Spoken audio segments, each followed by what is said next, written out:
Alors aujourd'hui, on voit comment faire ces super animations. Quand on clique, tac, hop, on l'enlève, on le remet. Animation de cœur, de like par exemple sur un réseau social.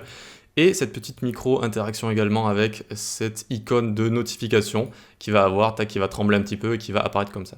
Alors on va pas apprendre à créer les animations en elles-mêmes, mais plutôt on va voir comment ça fonctionne, c'est-à-dire que ça va être des fichiers sprite en fait. Ça va être des fichiers sprite de GIF, d'animations qu'on peut trouver sur des sites de web design par exemple, et je vais vous montrer en fait qu'on peut les décomposer comme ça, on peut les transformer en ce qu'on appelle des fichiers sprite, c'est-à-dire chaque frame, donc chaque image d'un GIF eh bien, va être décomposée ici pour former une seule grande image et on va se déplacer dans cette image pour animer. C'est une manière assez sympa de faire des animations, notamment parce qu'on n'a pas à prendre un dossier avec 40 images dedans, et niveau performance, c'est vraiment très bon ce genre de choses. Voilà, et notamment ensuite, vous avez juste à taper par exemple Notif Animation par exemple, hop, vous allez sur Image comme ça, et vous avez plein de petites animations comme ça, vous voyez, hop, il y a une animation. Je vais vous montrer comment décomposer ça, comment créer un fichier sprite, et ensuite comment l'utiliser directement. Alors le petit cœur ici, c'est pas moi qui l'ai inventé, c'est quelqu'un qui s'appelle Chris Mabry, je l'ai vu sur CodePen, mais moi je vais vous montrer comment le faire avec par exemple cette animation également, et donc comment créer ce fichier sprite à la fin. Donc on commence avec le like, d'abord on va le faire en CSS, histoire de voir comment ça fonctionne sous le capot, et ensuite on verra comment faire des fichiers sprite. Donc ça on peut le mettre sur le côté, hop, je m'étais juste laissé le petit panneau ici, histoire de ne pas le recoder. Tac, tac, tac, hop, donc vous voyez on a le petit panneau juste ici, très bien. À l'intérieur ce qu'on va rajouter c'est une div avec la classe like, et donc ce sera notre petit cœur qu'on pourra animer. Ici on va dans style, donc on a juste le panneau qui est là, avec box shadow, un peu de padding, etc., rien de bien fou. Et on commence donc avec notre like. Alors je vais grossir un peu peut-être, alors pas autant, jusqu'ici, ok.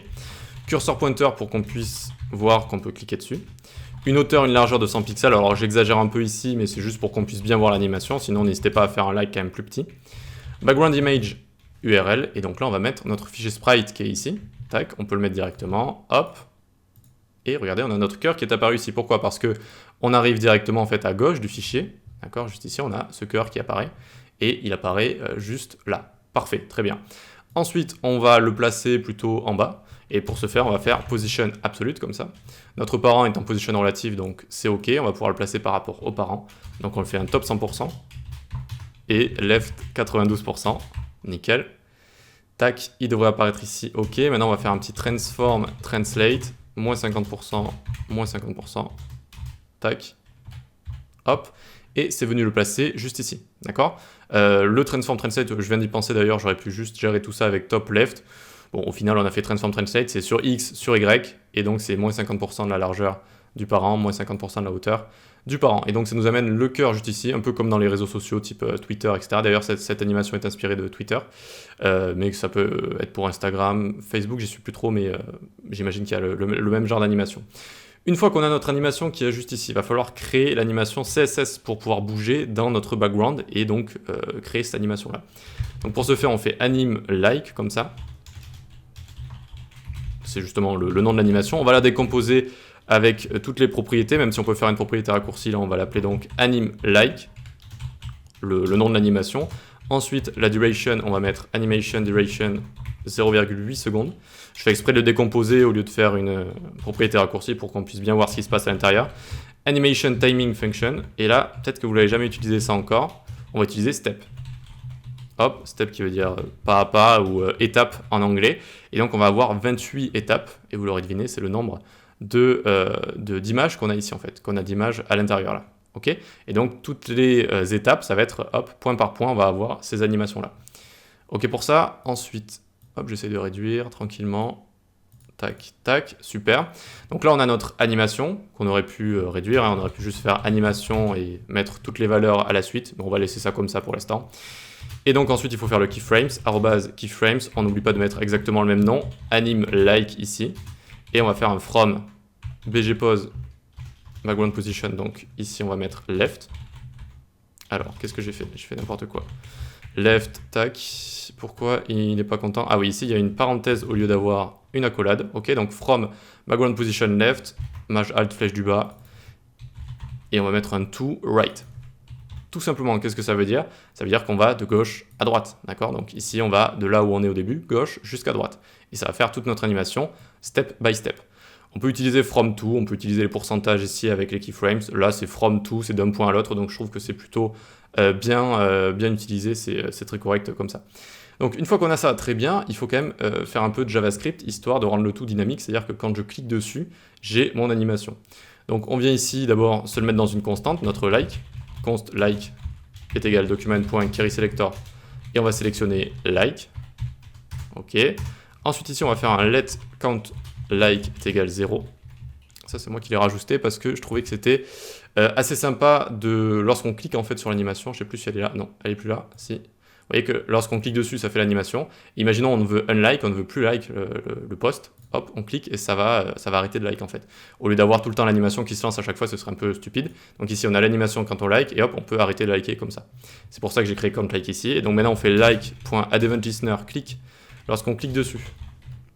Donc on peut démarrer l'animation ici, on va faire un if countLike est égal 0, c'est-à-dire si on vient d'arriver sur la page, on a notre compteur qui est égal à 0.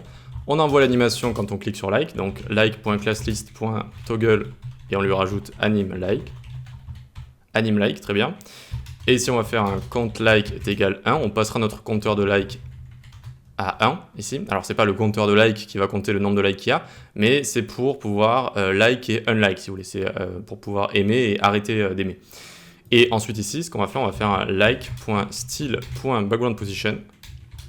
BackgroundPosition est égal right. C'est-à-dire qu'on va laisser notre cœur en rouge, on va le laisser à la fin ici de l'image. D'accord? Donc une fois qu'il y a eu l'animation, on le laisse à la fin de l'image. Et regardez, hop, je clique, ça reste rouge comme ça, très bien. Il va falloir quand même enlever cette animation si j'ai envie de recliquer dessus pour que je puisse refaire l'animation si j'ai envie d'arrêter de like. Alors, reste accroché. Ici, on va faire un autre event listener. Et quel event listener ça va être? Ça va être animation end comme ça. Vous le connaissez peut-être pas celui-là, mais c'est un événement qui va s'exécuter quand il y a une fin d'animation, tout simplement. Donc à la fin de l'animation, ce qu'on va faire, on va enlever cette classe pour pouvoir en fait la remettre tout simplement. Là, à la fin de l'animation, elle s'enlève, mais je peux toujours pas relike parce que là, je suis juste dans un if qui va mettre countLike à 1, et donc je ne peux pas relike comme ça. Il va falloir d'abord unlike, et donc pour ce faire, on va faire un else ici. Sinon, donc dans le cas contraire où il n'y a pas countLike qui est égal à 0, eh bien on va mettre countLike est égal 0, comme ça, on le repassera à 0, et on fera un like.style.backgroundPosition est égal left. Et là c'est bon, on a fini, vous inquiétez pas, regardez. On clique, ça anime, et là on se dit qu'on a envie d'arrêter d'aimer ce post, on a aimé ce post sans faire exprès, on reclique, hop, ça me repasse à left ici, ça me repasse donc tout à gauche, et l'animation a été enlevée, la classe a été enlevée, donc je peux la rajouter encore à nouveau, hop, et je peux la rajouter. Et je peux arrêter de like, et je peux like, et je peux arrêter de like, et je peux like comme ça, ok? C'est juste à ça que ça sert en fait. Si on arrive sur la page, hop, on met notre compteur à 1 et on envoie l'animation, donc hop, c'est ça qui arrive. À la fin de l'animation, la classe s'enlève pour qu'on puisse la remettre à nouveau, mais avant ça, il faut arrêter d'aimer, donc on clique, hop, on revient au début de l'image et on relance l'animation comme ça. Voilà. Donc c'est une super animation, elle est vraiment sympa, je trouve. Elle est vraiment sympa. Ce genre de micro-interaction, j'en suis assez fan, on va pas se le cacher. Et donc comment faire ce genre de choses? Comment faire ce genre de choses facilement? Eh bien, il va y avoir un site qui s'appelle EasyGIF.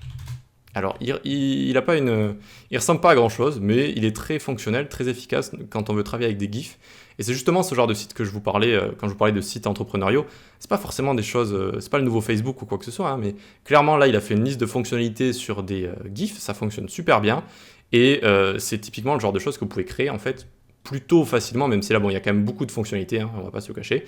Mais ce genre de site, c'est vraiment sympa et voilà, c'est vraiment vers ça que j'ai envie de me tourner à moyen long terme, dans la création de sites entrepreneuriaux comme ça.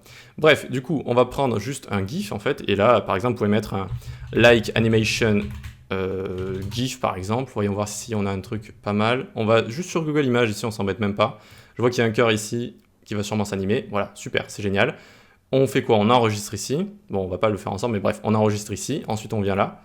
On clique sur GIF Optimizer ici, si j'ai pas de bêtises. On choisit un fichier, on prend notre GIF.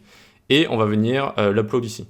Bon, pour le coup, je vais le faire aussi. Donc j'ai choisi un fichier, super, je l'upload ici, hop, et vous voyez que j'ai cette animation. Bah, super, c'est l'animation qu'on va voir ensemble. Et donc ici, en fait, il va vous proposer pas mal de choses, des effets, etc. Notamment, vous pouvez cliquer sur Effect ici. Et vous pouvez retirer le background, ça peut être très intéressant ça. Si le fond, il est orange ou il est n'importe comment, vert, etc. Vous pouvez le retirer, vous pouvez retirer le noir ou le blanc aussi. C'est très très intéressant pour avoir un GIF avec un fond transparent. Et une fois que vous avez ça, alors je suis pas un expert de ce site, on peut écrire ici, voilà, c'est ça, convert ici, et tout sprite comme ça, tout sprite. Et regardez, je clique, je redescends encore, et là il va me proposer plusieurs choses. Une grille, je vous le conseille pas, je vous conseille vraiment stack horizontally, c'est-à-dire il va vous faire une ligne horizontale, comme on a ici, d'accord? Donc ça c'est le plus simple à utiliser. On peut utiliser des grilles et tout, mais c'est plus compliqué, des calculs un petit peu compliqués. Faites stack horizontally, vous faites convert to sprite sheet, et vous arrivez exactement avec ça, d'accord? Vous arrivez exactement avec ça, c'est-à-dire vous arrivez à, alors je vais juste fermer le site, tac, tac, à ce qu'on a ici, c'est-à-dire tac, une image comme ça, une longue image de gauche à droite, et qui va nous servir à faire notre seconde animation. Donc celle-là directement, on va pouvoir s'écrire l'HTML qui est juste ici. Donc là, on a notre panneau qui était juste ici. Maintenant, on va avoir notre notif, tac, qui est juste là. Donc je le copie, je le colle, comme ça c'est un petit peu plus rapide. Et ici, donc on va avoir notification très bien. Et vous voyez qu'à l'intérieur, j'ai fait horizontal et vertical. Vous allez comprendre très vite pourquoi. On va juste prendre ensuite le CSS ici. Je ne vous le fais pas recopier également, ça va juste prendre du temps. Ici, on peut mettre juste anime notification. Notification, tac, tac, tac. Je colle, et donc qu'est-ce qui se passe ici? On a une notification, d'accord, qui est exactement comme notre like juste au-dessus. C'est-à-dire qu'on a une hauteur, on a une largeur, vous voyez qu'on a, ça apparaît directement ici, c'est super. Le background size ici, eh bien j'ai dû venir zoomer ici. Regardez, si je ne fais pas ça, qu'est-ce qui se passe? Hop, normalement on va même plus le voir. Et en fait il va falloir zoomer dans l'image, regardez si je suis à 2800 par exemple, jusqu'à arriver à un seul carré ici. Et donc on va zoomer comme ça, 3000, 4000...